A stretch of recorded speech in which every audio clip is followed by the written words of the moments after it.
So, good morning everyone. Awareness muna tayo for today's video, especially sa mga mami na katulad ko at dun sa mga kids na mahilig kumain ng ganitong candy.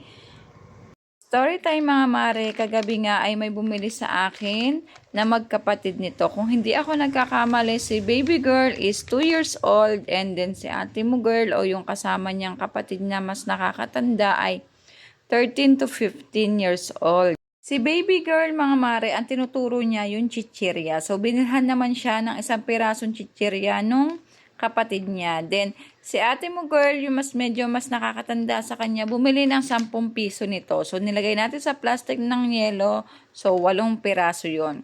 So, hindi pa nga sila nakakaalis o hindi pa nga nagtatagal mga mare. Siguro nasa 2 minutes pa lang din yun nakakalipas. So, ito pala si baby girl ay binigyan ng 3 piraso ng ate niya nito. So, ang ginawa ng bata mga mare, sinubo niya yung dalawa. So, yung isa nalunok niya at yung isa ay nailuwa niya. At eto nga mga mare, hindi nga napansin agad nung kasama ng bata kasi nga nagse-cellphone. Buti na nga lang mga mare ay meron silang kasabay na bumibili at nakita nga yung pangyayari. At buti na nga lang mga mare yung nakakita dun sa bata ay may kakayanan o may kaalaman sa mga ganun sitwasyon. At natulungan niya nga yung batang nabibilaukan o na-choke nga dahil nga sa candy na to.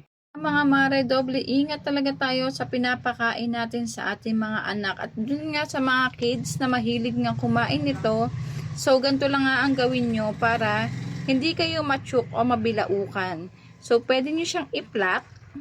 So dahil nga mahilig din yung aking mga junakis dito, pero ganito nga yung ginagawa nila.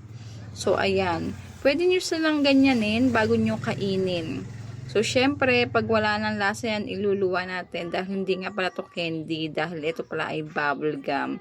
So, buti na nga lang yung bata ay ligtas na ngayon at grabe talaga yung traumatic na na-experience ko kagabi dahil nga naawa nga rin ako sa bata doon.